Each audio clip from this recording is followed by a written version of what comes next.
may have revealed much more than it seemed. Because now there is a growing feeling that a key striker may be getting closer and closer to leaving.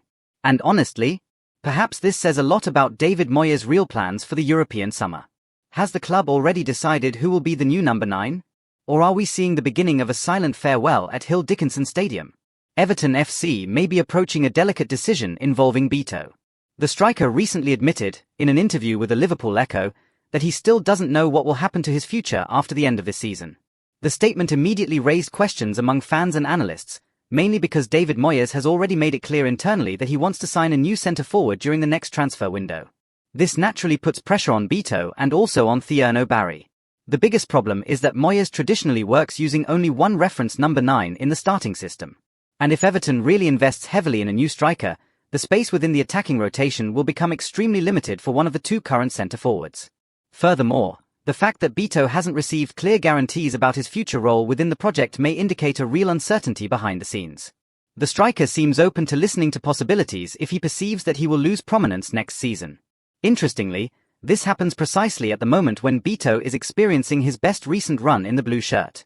The former Udinese Calcio player has returned to scoring important goals and has once again shown physical characteristics that greatly please Moyes' coaching staff. Meanwhile, Barry is experiencing a much more turbulent scenario. The Frenchman has clashed with part of the fanbase in recent weeks, especially after episodes involving social media and inconsistent performances on the field. And honestly, fans, there is a huge risk that Everton will end up mismanaging this situation. Selling Beto now, without first securing the arrival of a truly reliable and Premier League-ready striker, could end up creating an even bigger problem for the squad. The truth is that, despite his technical limitations, Beto offers something few strikers can easily deliver: depth, physical strength, constant pressure on defenders, and the ability to attack space in quick transitions. In many difficult games this season, this has been fundamental for the team to compete.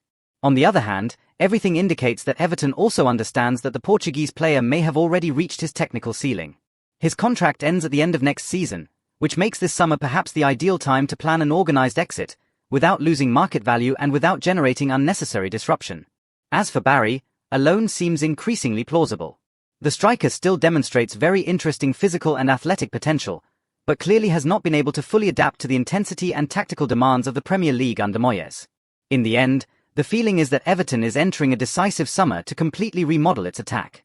And Beto's statement may have only confirmed something that had already been quietly perceived behind the scenes: important changes are coming to Hill Dickinson Stadium.